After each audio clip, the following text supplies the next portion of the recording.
এই জন্য আমি বারবার আপনাদেরকে মনে করে একটা কথা, আমার জীবন থেকে উপলব্ধি করি একটা কথা, যে একমাত্র আল্লাহ ছাড়া এই পৃথিবীতে এবং পরকালে আমাদের আপন বলে কেউ নাই।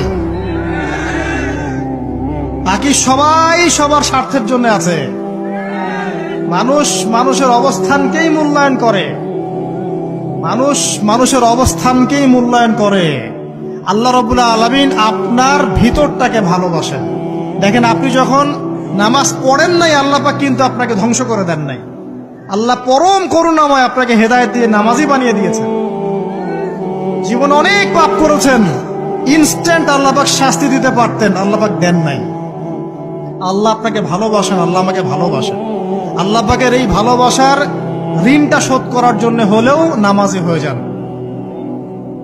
আল্লাহর পথে ফিরে আসেন, দিনের জন্য কিছু করেন, দিনের ফিকির করেন, পড়াশোনা করেন। প্রিয় ভাই।